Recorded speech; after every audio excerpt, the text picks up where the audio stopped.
kebahagiaan itu sebenarnya bisa dari hal-hal kecil nah yang berhubungan dengan nanti tips yang pertama ini Mbak.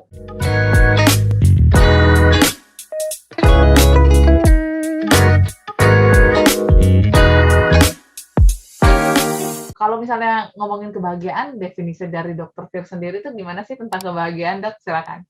Oke, baik. Jadi saya melihat dari sudut pandang medis, sudut pandang ilmu pengetahuan bahwa sebenarnya kebahagiaan ini itu adalah respon dari neurotransmitter di otak.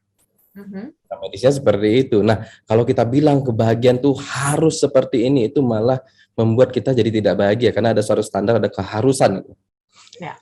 Jadi sebenarnya kebahagiaan itu sebenarnya bisa dari hal-hal kecil nah yang berhubungan dengan nanti tips yang pertama ini Mbak. Nah, selama ini kan orang selalu mengatakan seperti ini, wah kebahagiaan itu perlu dikejar. Nah, kalau kita ngomong tentang dikejar itu berarti kita belum dapat dong. Sekolah itu jauh banget ya. Kenapa harus dikejar? Kenapa harus jauh gitu loh? Nah, oleh karena itu kan kalau kita bilang dikejar kayak ngejar bis gitu, kayak ngejar bis gitu kan. Memang ada yang ngejar bis bahagia. Ya, capek dapet ya gitu ya, capeknya ya Dok ya. Kata mengejar kebahagiaan aja udah capek gitu loh. Kenapa enggak kita menciptakan atau menstimulasi kebahagiaan sendiri? Atau kalau misalnya dalam ngomongin tadi transportasi bis, ya kan, kita ciptakan jalan rayanya sendiri, kita ciptakan bis kita sendiri.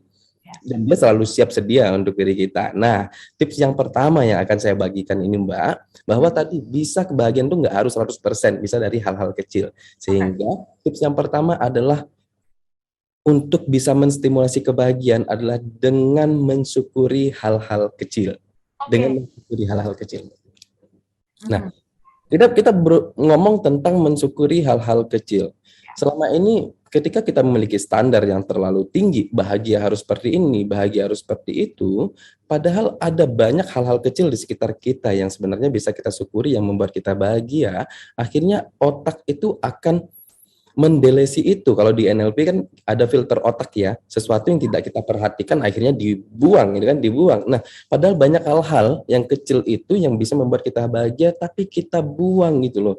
Hal tersebut yang bisa menstimulasi kita, tapi nggak kita perhatikan, nggak kita fokusin. Ujung-ujungnya kita berusaha tadi mengejar kebahagiaan yang besar doang. Apa yang terjadi? Ya capek, susah banget gitu, nggak dapat, ngejar aja capek gitu kan.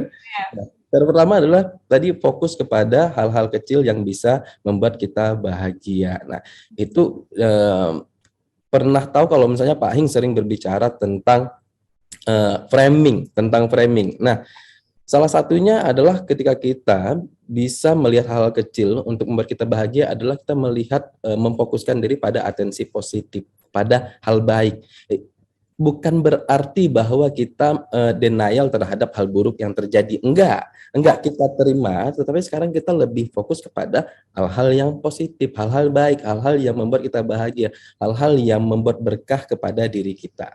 Misalnya kalau dalam pekerjaan, aduh gimana ya pekerjaan kok capek banget ya targetnya, aduh tinggi banget gitu kan, stres banget gitu kan, belum lagi saat ini Mbak, suhu lagi naik kan, suhu di udara di sekitar ya kan, mau berangkat kerja aja atau kerja aja males banget itu kan, panasnya luar biasa gitu. Nah, suhu itu juga berhubungan dengan kebahagiaan.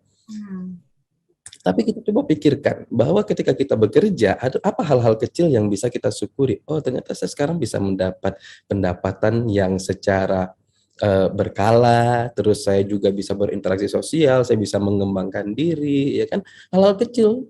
Atau mungkin saya bisa memakai baju kantor yang rapi gitu loh. Dibanding dulu nggak pakai apa-apa. Yes. Jadi sebenarnya banyak hal-hal kecil yang bisa kita syukuri ya kalau kita melihat hal itu, karena kadang kita ditutupi apa ya, atau diselimuti hal-hal yang besar.